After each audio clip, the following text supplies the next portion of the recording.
אז שלום לכולם, ערב טוב, אנחנו מאוד שמחים שהצטרפתם אלינו. אני ויקטוריה ויזל, מנהלת תיקי לקוחות בקודקס. ברוכים הבאים לאירוע אנבוקסינג. זה אירוע חשיפה לתחומים הכי חמים בענף המשפט. הבאנו היום את עורכי הדין המומחים בתחום, לתת לכם טעימה מהפרקטיקה, לעזור לכם ככה להחליט איזה תחום אתם מעוניינים להתמחות בו ואיפה. אז כמו שאתם יודעים, קודקס היא חברת השמה וניהול הקריירה המובילה בענף המשפט בישראל. אנחנו מלווים אתכם בכל שלבי הקריירה, החל משלב טרום ההתמחות, בחינות הלשכה ומציאת עבודה כעורכי דין, ואחר כך שותפים ושותפות ויועצים משפטיים. מה שהולך להיות בשעה הקרובה, בעצם יעלו שני משרדים מדורגים מובילים בתחומם, כל אחד ידבר כ-15 דקות על תחום התמחות אחד.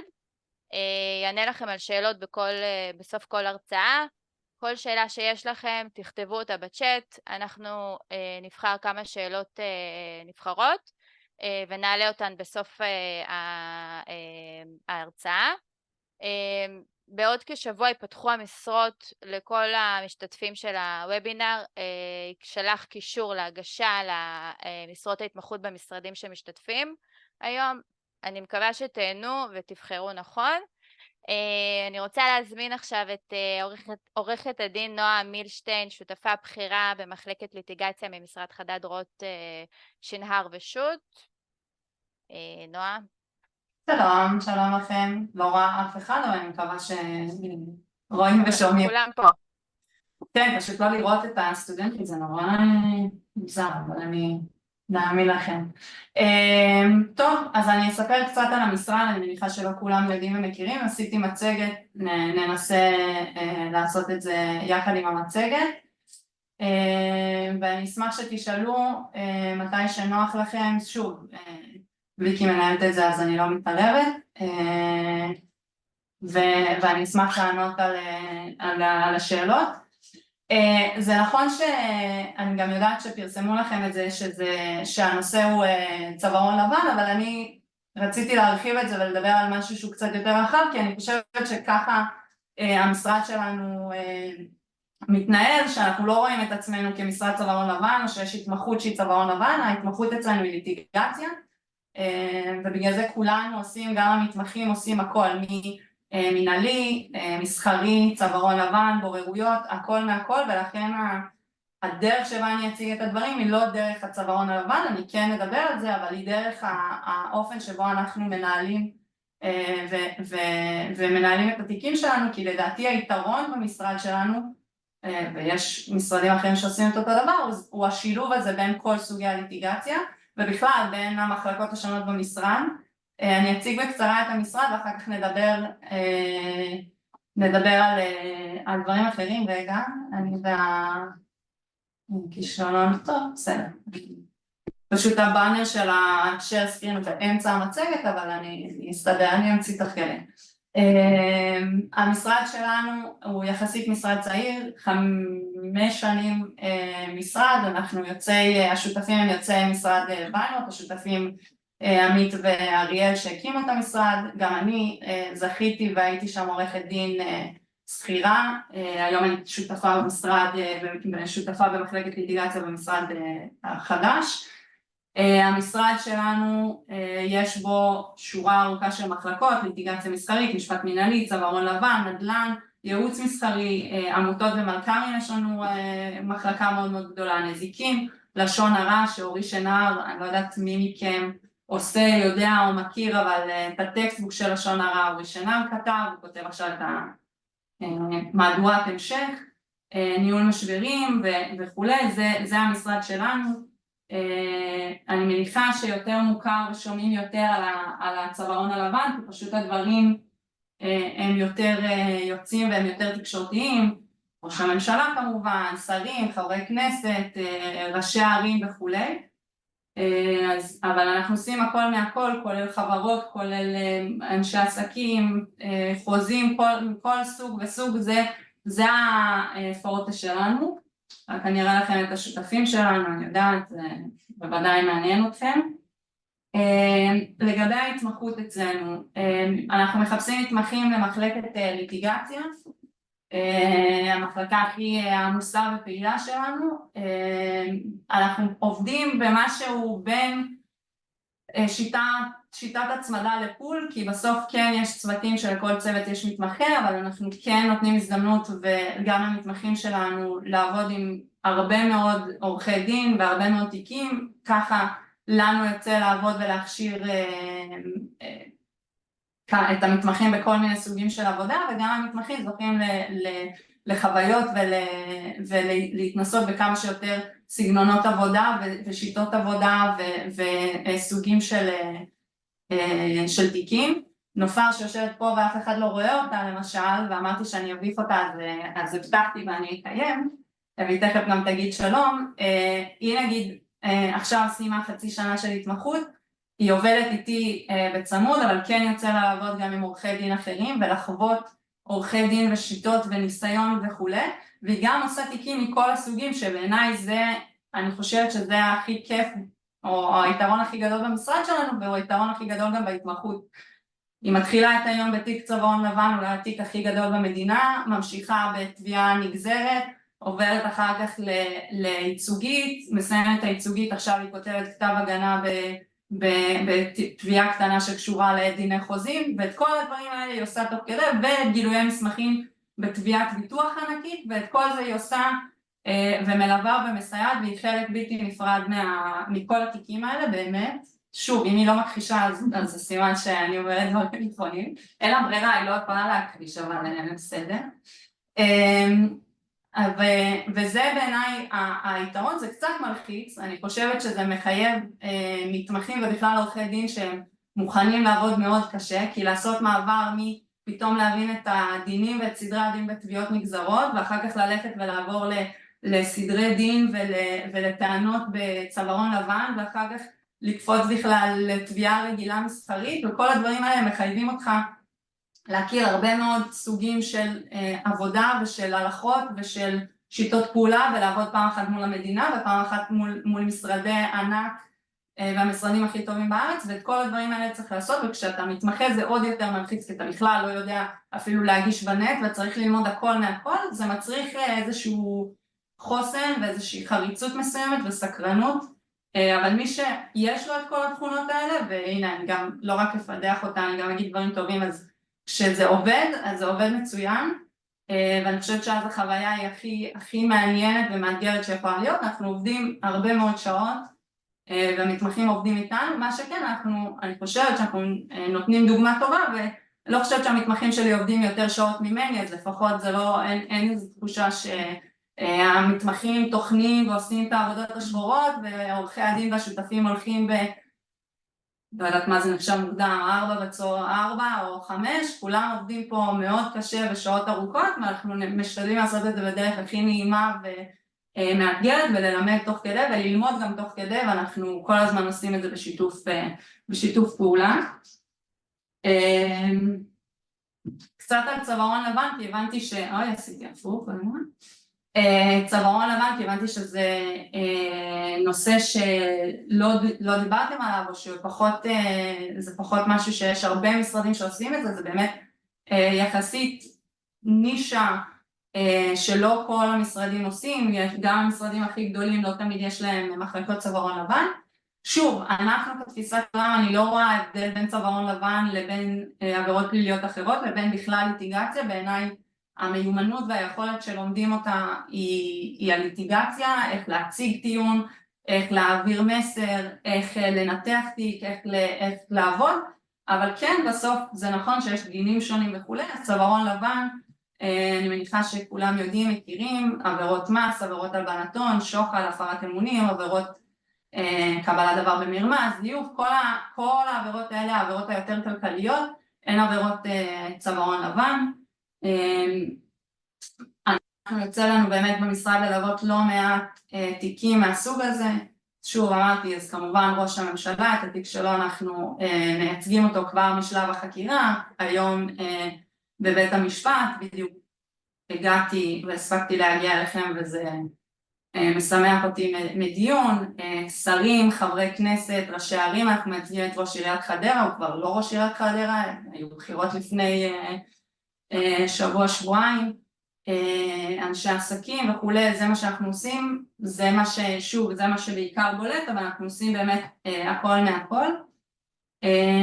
ובחרתי לתת את הדוגמה של דנה אוריך, גם כי לא כל יום יוצא גם לעורכי דין הכי מנוסים ומוכרים להתעסק או לטפל בתיק שמגיע לדיון נוסף, אבל גם כי בעיניי הוא משקף איזושהי תכונה ואיזושהי יכולת שאם אתם תצליחו ללמוד אותה גם בלימודים ואחר כך גם בהתמחות ובעריכת דין, אז זה משהו שהוא ייתן לכם איזושהי ייחודיות אל מול כל האחרים, וזה לקחת סוגיה, נכון, אני אתן רק רקע קטן, בשנת 2019 באוגוסט היו בחירות לכנסת הלא זוכרת, אחת מהכנסות בסבב של 5 סבבי בחירות, והגיע רכב ברסלב כזה, איזשהו ואן מתחת לבית של עד המדינה שלמה פילבר, היה מנכ"ל משרד התקשורת, והיה רמפול שהקריא לו רעיון שהוא עשה בעבר, וקריאה שאומרת פילבר תגיד את האמת, אם תגיד את האמת זה מה שמצופה, אל תשקר. ואז התחילה חקירה בטענה של הטרדת עד. עבירה של הטרדת עד היא עבירה די שולית בספר החוקים, היא כמעט לא עומדת בפני עצמה, אין כמעט תיקים שעומדים שמתנהלים רק על הטרדת עד, זה בדרך כלל דברים שבתיקים ענקיים, בתיקי פשיעה גדולים, מוסיפים אחר כך כאיזה ספיח גם את עבירת הטרדת עד. לכאורה, נכון, זה מדינה בתיק ראש הממשלה, נכון, החשודים היו חלק מהם יועצי ראש הממשלה, אבל כתיק זה תיק די פשוט, בסוף יש אירוע קטן די מטופש עם ואן מתחת לבית של עד שהקריא כמה שניות איזשהו טקסט ובזה נגמר הסיפור. וכשאנחנו, המשרד, מתחדד ואני התחלנו לייצג, זה גם היה נשמע כמו סיפור די קטן, די מטופש, חשבנו שאין שם עבירה, לא סיפור מאוד מאוד גדול. ותכף אני אספר טיפה, אבל מפה לשם זה הפך להיות תיק שהוא תיק עם הלכה, עם דיון נוסף, 7 ערכאות, גם בדיון נוסף שמש, שאני מניחה שכל הסטודנטים לומדים, לא היו 7 ערכאות, זאת אומרת זה לא 7 ערכאות, 7 סבבים ב3 ערכאות, אז היו 5 סבבים בגנב שמש, בסוף הגענו פה לאיזשהו אירוע מאוד מאוד גדול, והכל זה מעשה ידינו של עורכי הדין, זאת אומרת לקחנו חקירה קטנה שחשבו שהיא תעבור ויבדקו היה, לא היה, מי אחראי ומי מתקדם, ולקחנו את זה למקום אחר, וזה משהו שתיקחו אותו איתכם להמשך הדרך, לאיך אתם לוקחים תיק, ולפעמים, לא תמיד, לפעמים יש כתב תביעה ומגישים אחריו כתב הגנה, ולפעמים יש חקירה ומכינים עד לחקירה או נחקר או חשוד, אבל לפעמים אפשר למצוא איזשהו טוויסט שבמקום שאנחנו נתגונן ויונתן אוריך יצטרך להסביר אם הוא שלח את הכרוז או לא שלח את הכרוז, ואם הוא התכוון להטריד את עד המדינה או לא התכוון להטריד את עד המדינה, אז במקום שיהיה עיסוק די שולי בעניין הזה, אנחנו גרמנו למשטרה להתגונן, אנחנו גרמנו להם להצטרך לתת הסברים בבית משפט שלום ואחר כך במחוזי ואחר כך בעליון ושוב בשלום ושוב במחוזי ושוב בעליון ושוב בעליון, ואני חושבת שזה משהו שמאפיין את המשרד שלנו, פתאום לצאת מחוץ לקופסה. עכשיו זה תמיד נשמע כמו איזה קלישאה כזאת, לצאת מחוץ למסגרת, לחשוב מחוץ לקופסה, כל הדברים האלה, אבל כשעושים את זה נכון ומשתמשים בכל הכלים שיש לנו, והם גם כלים משפטיים, לפעמים זה כלים תקשורתיים, לפעמים זה בכלל בתחומים אחרים, ולפעמים זה גם היתרון הזה בזה שאנחנו לא עושים רק צווארון לבן, לפעמים אנחנו משתמשים בתיק פלילי, בכלל בדברים מתוך חוק חופש המידע, ולפעמים אנחנו לוקחים תיק אזרחי ומשתמשים בו בהלכות שבכלל התקבלו בפלילי, וכשיש לך ראייה כזאת רחבה של הדברים, אתה יכול לעשות מהלכים שלפעמים הופכים את הקופסה. ומה שקרה בדיון נוסף אוריך זה שהגיעו, בדיעבד מתברר לנו יותר מ4, אבל בזמן אמת ידענו על 4 חשודים, הגיעו למשטרה, כל אחד מהם בחודש אוקטובר 2019, כל אחד מהם אחד אחרי השני, בהפרש של כמה ימים, הגיעו למשטרה ובדקו ונחקרו על העבירה של הטרדת עד.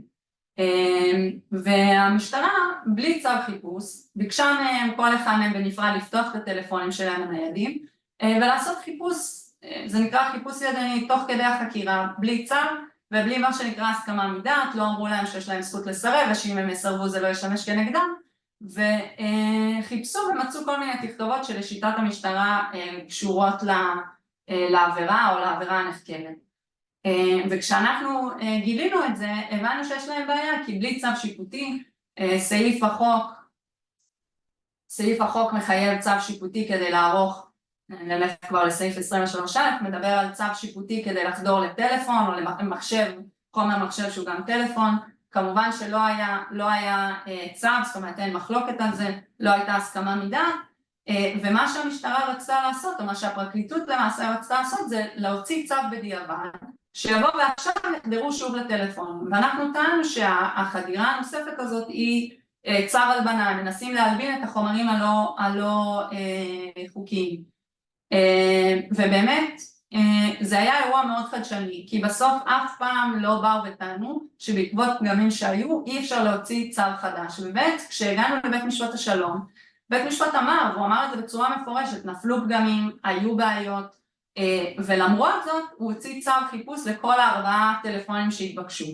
ואז עלינו, לא משנה, הגענו עברנו את בית המשפט המחוזי שקיבל את העמדה של המדינה והמשיך להוציא את הצווים, והגענו בפעם הראשונה לבית המשפט העליון, ובית המשפט באמת הכיר בזה שזו סוגיה חדשנית, שאף פעם לא קבעו מהם השיקולים שיש לבחון, אתם יכולים לראות את זה, צו חיפוש אחרת גם בצו חיפוש קודם, שטענה המדינה שלא המצאנו את הגלגל, ויש את דנ"פ שמש, ובית משפט עליון לא קיבל את זה ואמר שבאמת מדובר פה בסוגיה חדשנית, ולגופו של עניין הוא דיבר או קבע שופט אלרון, שבאמת יש בו פגיעה חמורה בפרטיות, אל מול חשדות יחסית לא מאוד חמורים, ושמדובר פה בעניין רצידיביסטי, ולכן החזיר את זה לבית משפט השלום, לבדיקה מחודשת של כל האירוע הזה, בשים לב לזה שהוא קבע והנחה פעם ראשונה את בית המשפט השלום, לבחון את הפגמים כשהוא מוציא את הצווים החדשים.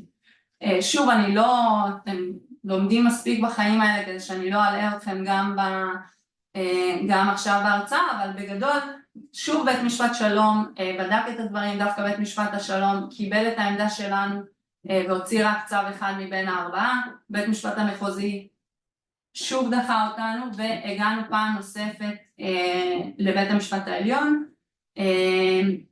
שבית משפט עליון בהרכב, עכשיו כבר עברנו להרכב של 3, ובית משפט עליון גם הכיר בזה שמדובר בסוגיה חדשנית וכולי, והגענו אחר כך אחרי גלגולים ועבודה, אני מקצרת לכם בערך 500 שעות עבודה ל5 דקות, אבל בסוף הגענו לדיון נוסף בהרכב של 7 שופטים, אירוע יוצא דופן בחייו של עורך דין, אני מקווה שאני אזכה, אני לא כזאת שותפה במשרד וכולי, אבל אני מקווה שבחיים שלי אני אזכה להיות שוב בכזה אירוע והזדמנות, זה באמת לא משהו שקורה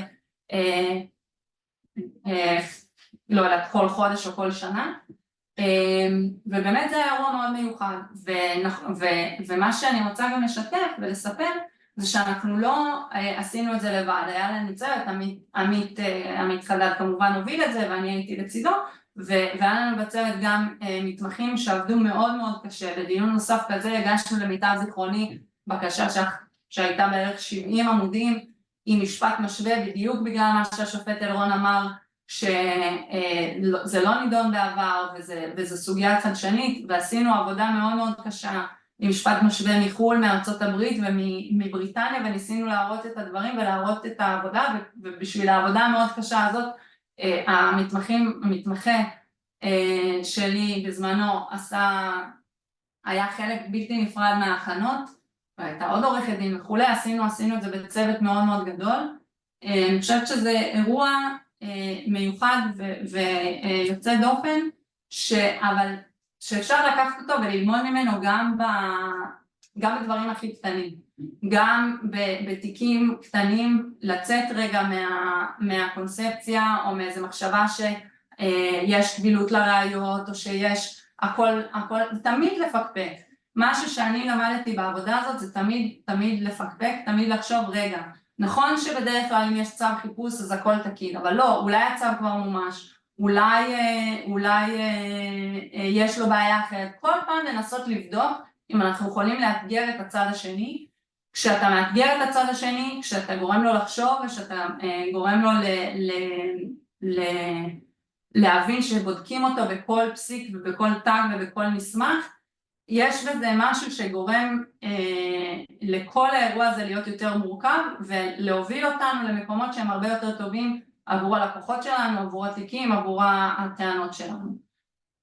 אז חשבתי שדיון נוסף אוריך הוא יהיה דוגמה יפה לאירוע הזה, אבל תיקחו את זה לכל מקום שתהיו בו, אם אתם תלכו לפרקליטות או למשרדים אחרים או לכל מקום אחר, זה משהו שאם תחשבו כל הזמן לפקפק ולחשוב ולהתעניין, אתם תהיו עורכי דין בסוף יותר טובים, מתמחים יותר טובים, וזה משהו שהוא עצה מבחינתי אליכם לכל החיים, החיים המקצועיים, אבל אתם יכולים לעשות את זה גם בכל תחום אחר. זהו, נראה לי שבינתיים אין לי משהו להוסיף, אם יש שאלות אני אשמח לענות.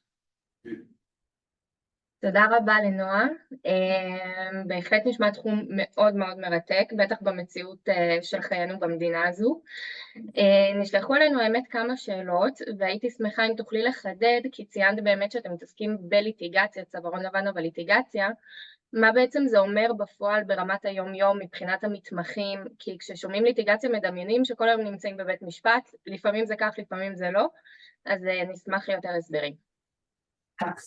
קודם כל אני חושבת שבמשרד שלנו באופן יחסי המתמחים נמצאים הרבה מאוד בדיונים, בתדירות לפחות ממה שאני מתרשמת מאוד מאוד גבוהה, זה לא כל יום וזה לפעמים גם לא כל שבוע, אבל זה כן בתדירות מאוד גבוהה. ליטיגציה היא, בית משפט זה אולי איזשהו אחד מהפיקים אבל ממש לא היחיד בתחום של ליטיגציה. ליטיגציה זה מהשלב שבו מקבלים תיק ולומדים אותו, להכין כתבי טענות, להכין טיעון, בכל השלבים האלה המתמחים שלנו הם חלק בלתי נפרד. בתיקים יותר קטנים הם לפעמים לוקחים את התיק ועושים אותו בעצמם, לוקחים, מנתחים את הראיות או את הטענות, מכינים טיוטה של כתבי טענות. זה משהו שהוא תהליך מאוד מאוד ארוך, משתתפים גם בפגישות עם הלקוחות ואחר כך בפגישות משא ומתן או בפגישות שמנסים להגיע לפשרה עם הצד השני.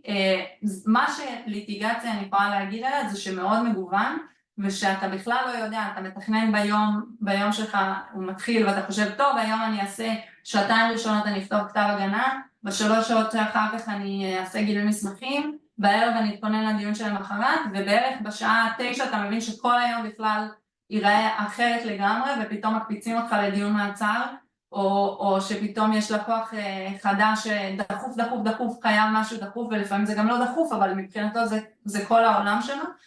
אז מאוד קשה לתכנן ולראות את היום. מי שאוהב את האדרנלין ואת השינויים ומי שחי את זה עולם מרתק. אני אספר על עצמי שכשאני התחלתי אני אדם מסודר, אוהבת שיש לי רשימת משימות, אני יודעת שאני רוצה להתחיל את היום ולסיים בסוף היום עם דף ריק או עם ויים על כל המשימות, ואחרי יומיים הבנתי שאני אפילו לא מתחילה את המשימה הראשונה בדף, ולקח לי הרבה זמן להתרגל לזה, אבל כשמתרגלים ושזה נהיה חלק ממך, זה אתגר וזה לעולם לא משעמם. אז אם את האנשים שאוהבים את האתגר הזה, זה בדיוק בשבילם ליטיגציה.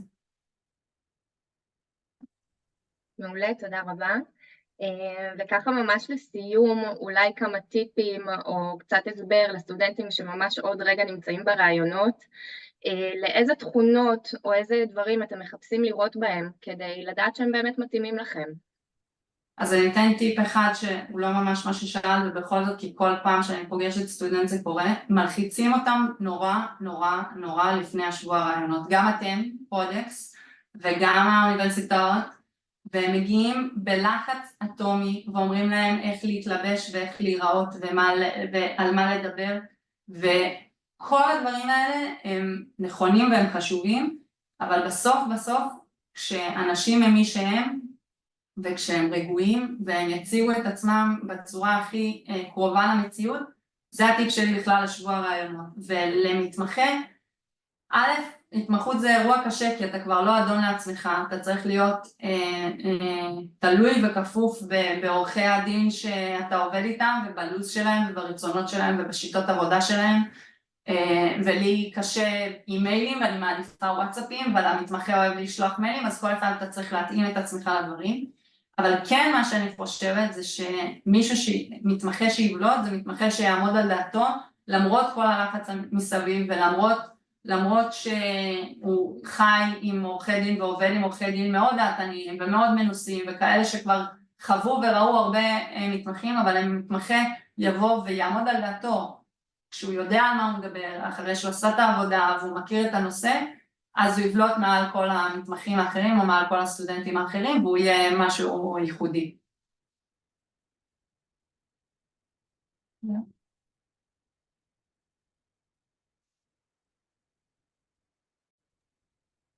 תודה רבה. יופי, מהמם, תודה. אני רוצה עכשיו להזמין את עורך הדין גלעד ברון, שותף, מייסד ומנהל, ועורכת הדין טל כהן ברון, שותפה במחלקה המסחרית במשרד ברון ושות'. בבקשה.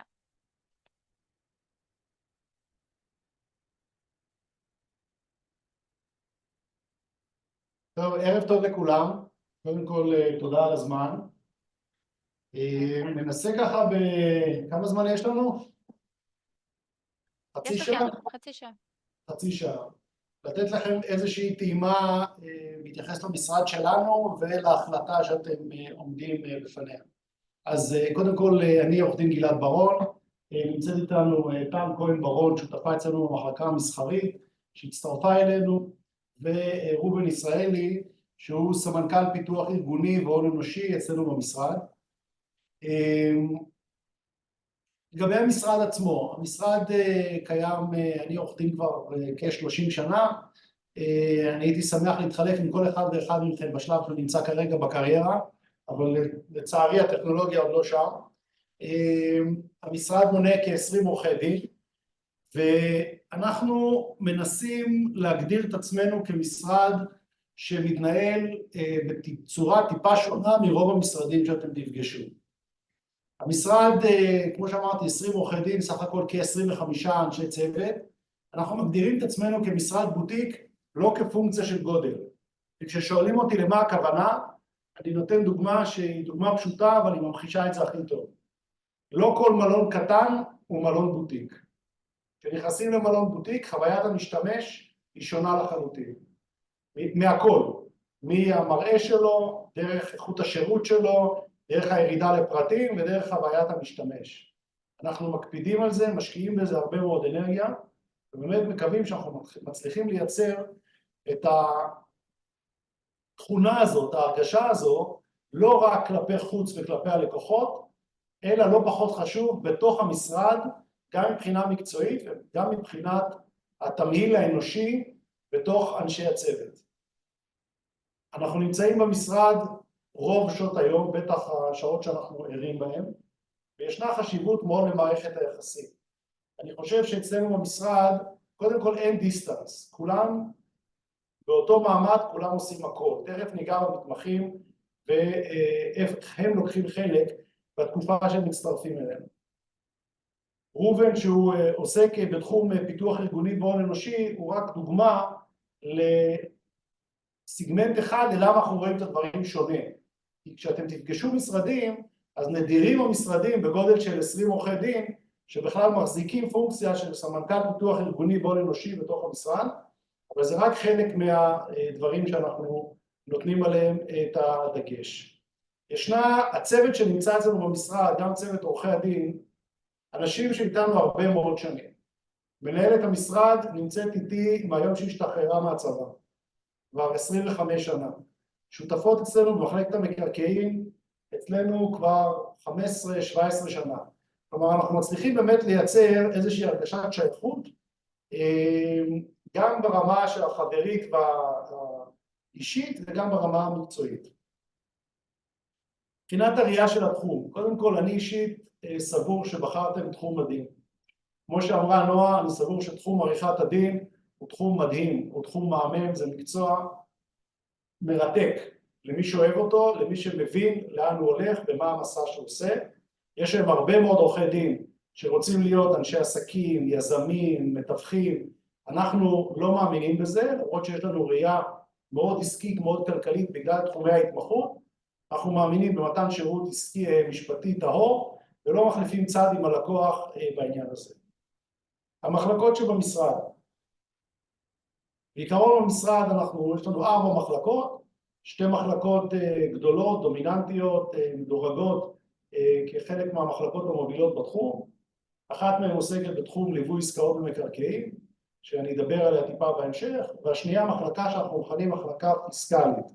המחלקה הפיסקלית עוסקת בתחום טיפה יותר רחב, והיא עוסקת גם בעולם המס, מס הכנסה, מע"מ, מיסוי נדל"ן, בהיבטים האזרחיים, ייעוץ, חוות דעת, ייצוג מול הרשויות, עד וכולל ליטיגציה פיסקלית בבית המשפט, ובכל תחום הצווארון הלבן, שגם נועה נגעה בו ותיארה אותו, ואני ארחיב גם עליו בהמשך. צורת העבודה במשרד, המשרד עובד בצוותים.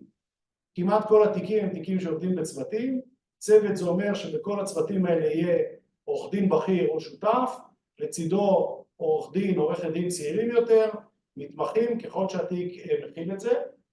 העבודה בצוותים היא עבודה דינמית, אין חלוקת עבודה ספציפית. כלומר, מתמחה במשרד, אני אומר את זה מניסיון כבר של הרבה מאוד שנים עם מתמחים, מתמחה במשרד הוא עורך דין מן המניין, למעט הרישיון שלו. ומהיום הראשון, אחרי תקופת הסתגלות קלה, אני לא יכול להגיד לכם שאין תקופת הסתגלות, ישנה תקופת הסתגלות, נועה הגדירה את כתקופה קשה או טראומטית, אני לא זוכר באיזה ביטוי בדיוק, לא טראומטית, סליחה. אבל תקופה קשה, כן, יש איזו תקופה של הסתגלות, כזה איזה חודש, 5 שבועות של להבין איך המערכת עובדת ולהסתגל לניהול המשימות, ולאחר מכן מתמחים בהתאם ליכולת האישית שלהם בסוג התיק, לוקחים חלק בתיק. ישנם אצלנו מקרים שבהם מתמחה, כמו שנועה גם ציינה, מנהל את התיק ומרכז את הטיפול בתיק כמעט באופן אינדיבידואלי, תוך כמובן ליווי של צוות עורכי הדין. זה בתיקים קטנים יותר. בתיקים הגדולים יותר הוא נמצא בכל אחד מהצמתים בתיק, בכל אחת מהישיבות. הכנת חומרים, כל ישיבות עם הלקוח, ישיבות עם הפרקליטות או צד שני, ישיבות גישור ככל שהן מתנהלות, וכמובן הליכי הליטיגציה בבתי המשפט. צריך לזכור, לצערנו, אולי גם לצערכם, אבל זה המצב, תקופת ההתמחות היא תקופה יחסית קצרה. לא מספיקים להגיד ג'ק רובינזון וזה נגמר. אנחנו בלי לשים לב, נמצאים כבר עוד רגע באמצע מרץ 2024, התחלנו את השנה אתמול. עכשיו לסבב האחרון גם קיצרו, אז בכלל זו תקופה קצרה. תיק צווארון לבן מהותי, הוא כמעט סגולה לאריכות ימים. הוא לוקח בקלות 4, 5, 6, 7 שנים מיום החקירה, מיום הפרוץ. ולכן מתמחה נמצא במקטע מסוים מהתיק, אבל הוא שואב מזה המון. לצערי, נדירים המקרים שבהם מתמחה מצליח ללוות תיק צווארון לבן מהותי מההתחלה עד הסוף, אלא כמובן אם הוא חוזר ונקלט במשרד להמשך העבודה שלו. לגבי צורת העבודה במשרד של המתמחים, אנחנו גם כן עובדים ומאמינים בזה, בפול של מתמחים במשרד, והסיבות לזה יש לנו הרבה דיונים פנימיים, אני גם משתף אתכם בלבטים שלנו, אם לעשות צוותים, לחלק למחלקות, ואנחנו עדיין דוגלים בשיטה של הפול, והסיבה היא פשוטה. הסיבה היא שהדבר הזה קודם כל מאפשר למתמחה שמגיע לתקופת התמחות, לטעום מכמה שיותר תחומי התעסקות של המשרד. בין אם זה עסקאות במקרקעין, צווארון לבן, תחומים מסוימים בתחום המס האזרחי, ליטיגציה אזרחית, עסקאות מסחריות, אז הוא תואם מהדברים בתקופה יחסית קצרה, כי צריך רגע להבין מה מטרת ההתמחות. מבחינתנו מטרת ההתמחות היא לאפשר למתמחה למצוא את דרכו בהמשך העולם המקצועי. קודם כל לגרום לו להתאהב במקצוע, לתרום לנו את הידע שלו, את הניסיון ולשאת את האלונקה בזמן שהוא נמצא איתנו, אבל גם ובעיקר לטעמי לדעת מה הוא רוצה. אתם לא באמת יכולים לדעת איזה תחום אתם רוצים להתמחות פה. אתם חווים חוויות מהחיים, מטלוויזיה, מהרצאות, מהורים, מחברים, אבל אתם לא באמת מכירים את היום-יום, את השטח. ואחרי שאתם חווים התמחות ותואמים מספר תחומים, מתמחה יוצא לסיים את ההתמחות שלו, ויודע פחות או יותר באיזה תחום הוא רוצה להתמחות, ולכן המכלול הזה לדעתי תורם הרבה מאוד למתמחים. אני כן יכול להגיד לכם, שכמי שישב עד היום עם מאות עורכי דין בישיבות השמה כאלה או אחרות במהלך 30 שנה, חייב להגיד לכם שמתמחים שמסיימים אצלנו במשרד, כשהם מסיימים את ההתמחות, הערך המוסף, מה שהם אגרו בתוך עצמם, ברוב המקרים, אני לא אגיד שבכל המקרים, הוא הרבה יותר גדול ממה שאני פוגש ממתמחים שסיימו התמחות במשרדים אחרים, ואני פוגש אותם לרעיון עבודה אחרי שהם עברו את הבחינות. הרבה פעמים שאני פוגש מתמחים לרעיון עבודה אחרי שהם עברו את הבחינות, ולפני שהם צברו ניסיון כעורכי דין, והמשיכו, שהפזם המשיך לדפוק מה שנקרא בשפתנו במדינת ישראל, הערך המוסף שלהם והמטען שהם צברו הוא נחות משמעותית. ואני חושב שזה סימן חיובי מאוד וטוב מאוד. מבחינת, כתבתי לי קצת נקודות. בואו ניגע טיפה בתחומים שאנחנו עוסקים בהם. נושא של תיקי הצווארון הלבן. כשמישהו בוחר לעסוק בתחום, הוא צריך להבין לא רק את הפשן ואת הלהט לתחום, אלא גם את האחריות שנמצאת לצד התחום הזה. תיקי צווארון לבן, שהם באמת מונים ספקטרום די רחב, לא ציינה אותו, מהעבירות הקלאסיות שאנחנו מכירים, עבירות מס, עבירות הלבנת הון, עבירות מרמה, הפרת אמונים, שוחד, פחות או יותר פה זה מסתיים. הגבולות הולכים ומטשטשים דרך אגב בעידן המודרני, אבל אנחנו משתדלים להישאר בעולם הצווארון הלבן ולא לזלוג לעולמות אחרים. אנחנו משאירים את הצווארון הכחול לקולגות נפלאים שיש לנו, אבל העולמות האלה מתערבבים. כשעורך דין מקבל תיק צווארון לבן, אז אני בן אדם קצת של אנלוגיות ודימויים, זה קצת כמו להגיע לרופא. אפשר להגיע לרופא עם צינון או עם איזה יבלת, ואפשר חס וחלילה להגיע לרופא עם אירוע הרבה יותר סבוך. אותו דבר לקוחות שמגיעים למשרדים שעוסקים בצווארון לבן. כשמגיע לקוח עם תיק מטריאלי של צווארון לבן, לכל עורך דין שעוסק בתחום, אם זה לעמית ולנועה ואם זה אלינו, האחריות שבאותו רגע עוברת אלינו, עוד לפני שקיבלנו ייצוג בתיק, בשלב שאנחנו חושבים אם לקבל ייצוג בתיק, אנחנו מבינים שהתיק הזה יש לו השפעה קריטית על המשך חייו, משפחתו, בהיבטים האישיים, הכלכליים והפרסונליים. תיקי צווארון לבן, כשאני התחלתי את הקריירה, תיק צווארון לבן גדול, למזלנו עוד לא היה חוק איסור הלבנת הון, אבל עבירות המס, אז עבירת תיק גדול של עולם המס, מנה 3 קלסרים, 4 קלסרים. עונש חמור מאוד, היה שנת מאסר בפועל. היום תיקי צווארון לבן, אנחנו כבר לא מצלמים את החומר, אנחנו מקבלים אותו על הארד דיסקים, אנחנו צריכים 4 מסכים רק כדי להבין מי נגד מי, ולוקח לפעמים חצי שנה רק לעבור על החומר ולהבין איפה אתה נמצא, ורק הסיכון של אותו פציינט, אותו לקוח שלנו, יכול גם להגיע לעתים למאסר של בין 5 ל10 שנים, ויכול להיות שיחלטו לו את כל הרכוש שיש לו בהיקפים של עשרות מיליוני שקלים. כלומר, בעולם הרפואה הוא בחיים ומוות. את האחריות הזו אתם לוקחים. כשאתם לוקחים תיק צווארון לבן, נורא נחמד, לקחתם אותו, עכשיו אתם אחראים על המסע הזה, מה שאנחנו משתמשים במשרד הרבה מאוד במונח, מסע לקוח, המסע של הלקוח.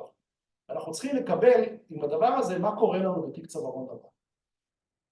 כשאנחנו מקבלים תיק של צווארון לבן, שהוא כל פעם מתחום אחר דרך אגב, מה שיפה בתחום הזה, זה שיכול להיות תיק אחד שעוסק בעולמות של ספורט, תיק אחר יכול להתעסק בחברה בורסאית שמתעסקת ברכבים, תיק אחר יכול להיות שנועה מחייכת כי יש לנו תיק משותף בעניין הזה.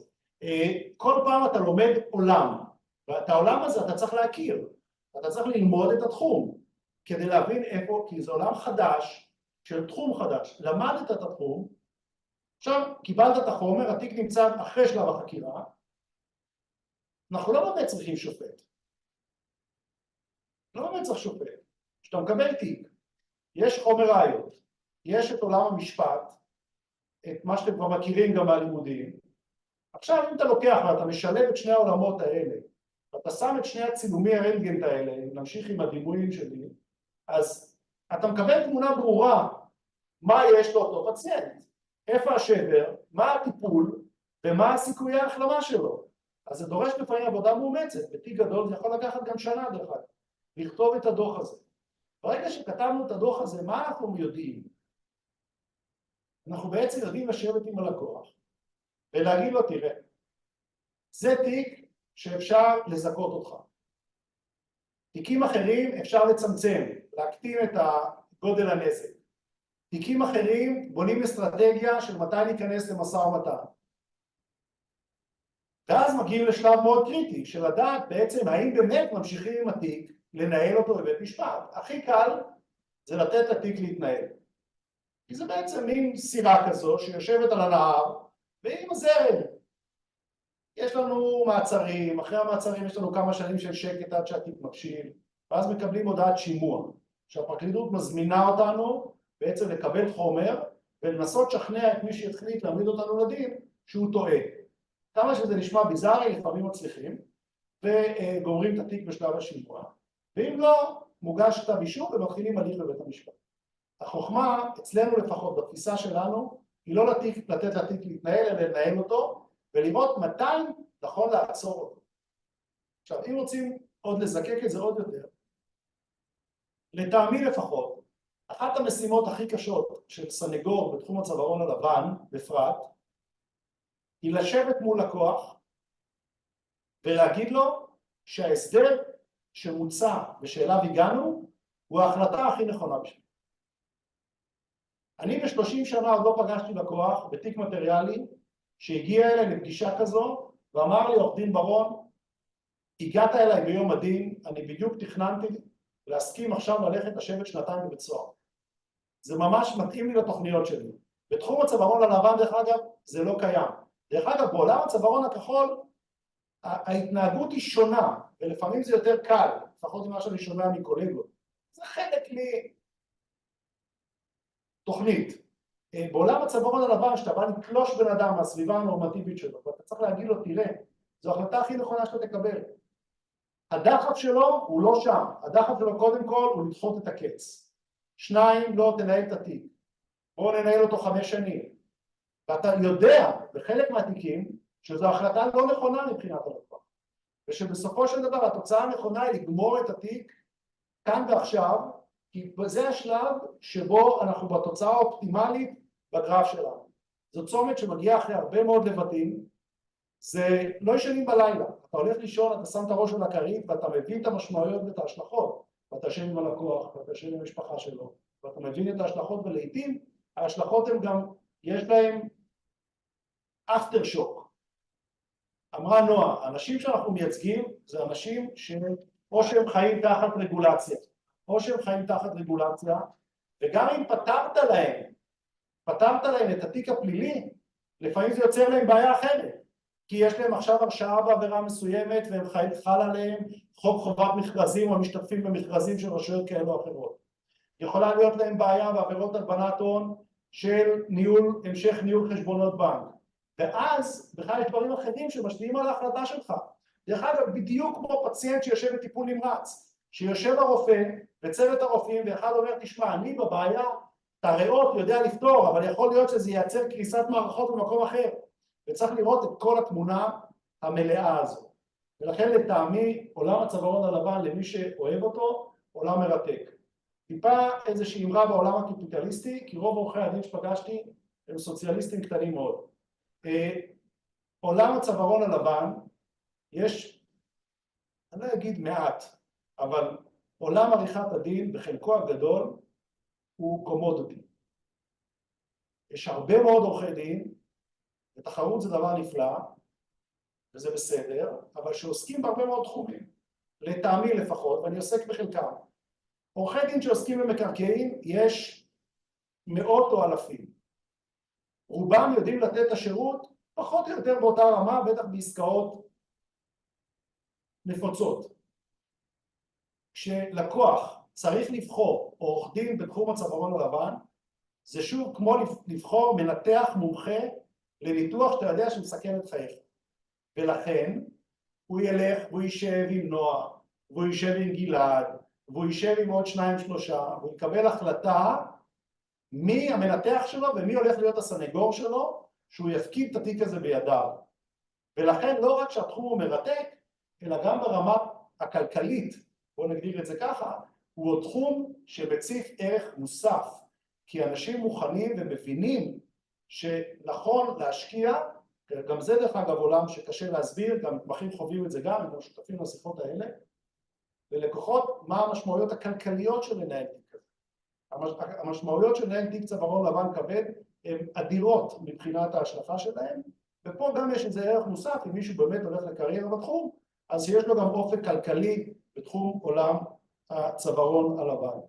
דרך אגב, עולם הצווארון הלבן גם מחייב אותך להתמקצע בהרבה מאוד סביבה ארגונית מגוונת. למה? קודם כל צריך להכיר, לדעת לנתח ראיות ולהפריד בין עיקר לטפל ובאמת להציף את הנקודות הרלוונטיות. צריך להתמצא בחקיקה הרלוונטית, כמובן ראיות, סדרי דין, אבל גם בתחום הספציפי. וצריך לדעת איך להתנהל בבית המשפט. העולם של איך להתנהל בבית המשפט זה אומנות בפני עצמה, זה כישרון בפני עצמו. יש עורכי דין נפלאים, מוכשרים מהם כמוהם, באמת שדים, יודעים לשבת במשרד, לעשות עבודה מבריקה, ברמת המעבדה מבריקה. אבל שים אותם בעולם בית המשפט, הם לא שם. ולכן צריך גם לסגל את היכולות האלה. ועולם אחר למשל, הוא עולם המשא ומתן בגישור, אני לא יודע אם נחשפתם לזה בלימודים. היום גם בעולם הצווארון הלבן, תיקים מבינוניים ומעלה, במקביל לבית המשפט ששומע את התיק, מתמנה שופט מגשר בבית המשפט, שופט אחר, שבעצם מטרתו היא לסייע לצדדים לסגור את התיק כמה שיותר מהר, ובמאמר מוסגר לחסוך הרבה מאוד ימי שיפוט מהשופט שיושב בדין. אבל לעתים הכלי הזה הוא כלי נפלא והוא עוזר, צריך להתנהל שם בצורה אחרת, זה מגרש אחר, זה מגרש משחקים שונה לחלוטין מהמגרש שאתה חי בתיק הפורמלי, הפרוצדורלי שאתה מנהל, והתיק עצמו של ניהול הראיות. בעוד כמה דקות שנשארו לי, עולם המקרקעין. בעולם המקרקעין אנחנו מלווים, יש לנו מחלקת מקרקעין גדולה, אנחנו מלווים עסקאות גם של חברות יזמיות וגם של בעלים דיירים, מכל המינים וכל הסוגים. לטעמי העולמות האלה, שני העולמות האלה מרתקים, ושמשלבים בין העולם המיסויי לעולם המקרקעין והמסחרי, אני חושב שהם מקבלים ראייה ונהיים עורכי דין הרבה יותר טוב. דרך אגב, אני אישית, אבל זה באמת שוב דעה כמעט, לא יודע, שלי באופן אישי, אני סבור שעורך דין שלא חווה את עולם הליטיגציה, הוא by definition, רוב הסיכויים שיהיה עורך דין פחות טוב. כלומר, מי שחווה את עולם הליטיגציה, ולא בהתמחות, וזה לא משנה כרגע אם זה ליטיגציה אזרחית או ליטיגציה פלילית, הראייה שלו על כל דבר שהוא יעשה בעתיד בתחום הזה תהיה שונה. כל מי שבא לכתוב הסכם וחווה תיק ליטיגטורי, יחשוב אחרת ויכתוב אותו אחרת, מאשר מי שמעולם כף רגלו לא דרכה בבית משפט. ולכן אני מאחל לכם רק בהצלחה, ואני מקווה שתהנו מהמסע המרתק הזה של ההתמחות. ומי שיגיע אלינו לרעיונות, אז אני מקווה שנמצא את הכימיה המשותפת, ויזכה להצטרף אלינו ואנחנו נזכה בו. ואם לראובן נטל יש משהו להוסיף. תודה רבה גלעד. האמת שכן, נגעת באמת גם מפאת קוצר הזמן קצת במקרקעין, ואני חושבת שנשמח לשמוע אולי באמת איך היה היום יום של המתמחים נראים במשרד בתחום הזה, קצת להבין אם זה יותר ליטיגציה, עסקאות, איך זה נראה ומה בעצם נדרש מהמתמחים שמגיעים אליכם. זה מאוד דינמי, צריך לרגע להבין, קשה, אני מאוד הזדהיתי עם מה שנועה אמרה שמתכננים את היום והוא נגמר לפני שהתחלת, ולמרות שאתה בסך הכל רוצה לעבוד בצורה מסודרת, בסוף אתה נשאר עם רוב המשימות שאתה פתוחות, אבל אולי זה טוב. לקוחות שלי תמיד אני אומר להם, אתם לא רוצים עורך דין זמין ופנוי, אתם רוצים עורך דין עסוק. עכשיו, המשרד הוא דינמי. אם יושבים פה במסדרון ומגיעים לפינת הקבלה, יש תנועה. כלומר, אנחנו מנהלים את הוובינר הזה, ואני ברקע שומע שבלובי פה מתכנסת אספה של דיירים, שיש לנו איזה כנס שמתחיל ב7 בערב. אבל בעיקרון, מתמחים, למרות שהם עובדים בפול, כן יש בסוף איזו התפלגות טבעית, אוקיי? למה? כי קודם כל יש את הכימיה המקצועית והאישית. בסוף יש במשרד 20 עורכי דין, יש מספר מתמחים, יש חיבור בין אישי, אז אנשים מתחילים לעבוד טיפה יותר עם זה, טיפה יותר עם זה. לאחר מכן מתחיל להתגלות הכישרון, והלהט. עכשיו, עורך דין שנשאב לתוך תיק צווארון לבן, מטבע הדברים, חלק מסוים מהזמן שלו יושקע בתיק הזה. אם יהיה לו את הזמן, אז הוא גם יעשה במקביל, ילווה עסקאות במקרקעין. שאלה של רצון, אנחנו מאפשרים את זה. אז זה מאוד דינמי. העבודות מתמחים היום, בניגוד לתקופה שאני הייתי מתמחה,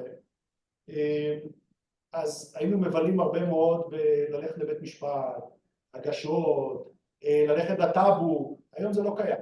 היום הכל נעשה, הכל קורה אונליין, הכל מגיע לך למסכים, אז זה לא קיים. העבודה היא עבודה מטריאלית, היא עבודה מהותית לתוך התיקים. אז מתמחה יכול להתחיל גם את היום בעבודה להסכם פינוי-בינוי, או עסקת קומבינציה, או לשבת למשא ומתן להסכמים, או בבוררות אזרחית, או לעבוד על תיק פלילי כזה או אחר, בין אם במשרד, בין אם בבתי המשפט. אני גם מאוד מסכים מה שנועה אמרה, הנושא של בית המשפט הוא נחמד, הוא נפלא, בתיקים גדולים זה לא קורה כל יום, אנחנו לא מאלה שיושבים במסדרון של בית המשפט ועושים 50 תיקים ביום לשמחתנו. התיקים הם תיקים כבדים, ולכן תיק צווארון לבן כבד לעתים נקבע כל שבוע, יום או יומיים, ואז חלק מהעורכי דין בחו"ל, המתמחה זה, הוא חולה, השופט בשבתון, מתבטלים לנו חצי מהדיונים, אבל זו הדינמיקה של התיקים. אבל יש גישורים, יש בוררויות, יש הכנה, יש משאים ומתנים בפרקליטות, יש שימועים, לא משעמם לנו, לא משעמם לנו. אנחנו מנסים לשמור, דרך אגב, על שעות עבודה שפויות. מקצוע עריכת הדין הוא מקצוע תובעני, היינו שמחים שהוא לא יהיה כזה, אבל אנחנו כן מנסים לשמור על שעות עבודה שפויות, או אם אנחנו מאמינים במשרד ולהחזיק אנשים לטווח ארוך, באמת for good, שבן אדם יתחיל את הקריירה ויהיה דור ההמשך במשרד, אנחנו מנסים לא לשרוף מנועים, ולכן כן אנשים בעיקרון עובדים פה את שעות העבודה של המשרד, למעט חריגים, בסדר? אנחנו לא מנסים למעט, אני מנסה שלא ילמדו ממני, אני כן פותח וסוגר, אבל אני כן פותח וסוגר, ואז אנחנו כן מנסים לשמור על האיזון הראוי. אז היום הוא דינמי, הוא מעניין אבל. תודה רבה. תודה רבה. תודה רבה באמת גם לנועה וגם לגלעד, באמת הסברתם על שני תחומים מאוד מאוד מרתקים, וחשוב אני חושבת לזכור כמה שהתחומים נראים אולי מאוד ספציפיים, ואולי זה התמחות באיזושהי נישה מסוימת, זה בעצם לא, זה באמת נוגע בתחומים רבים, בהליכים רבים, ובסופו של דבר, כמו שאמרת גלעד, אתה נותן ללקוח ייעוץ הוליסטי לחיים, ולא רק עכשיו על מקרה נקודתי כזה או אחר, אז בסוף זה באמת תחומים שיש בהם ממשק עם נושאים נוספים, וזה באמת מאוד מגוון ומאוד מאוד מעניין. יופי, אז אני רוצה להגיד תודה רבה למשרדים שהשתתפו והציגו. בימים הקרובים אנחנו נשלח מייל עם הוובינר המוקלט, ולינק ישיר ככה למשרות התמחות של המשרדים שהשתתפו. תעקבו אחרי המיילים, אנחנו נעדכן גם על פתיחת המשרות בשבוע הבא. אתם מוזמנים להיכנס כמובן לאתר, להגיש מועמדות לכל להתמחות למשרות במגזר הפרטי והציבורי, וכמובן לעקוב אחרינו ברשתות, ונשמח כמובן ללוות אתכם עד למציאת התמחות ואחריה. בהצלחה. אני רק אגיד תודה לקודקס על ההזדמנות, ותודה רבה שנתתם לנו. תודה רבה לכם. תודה רבה. תודה, להתראות, תודה. תודה, להתראות.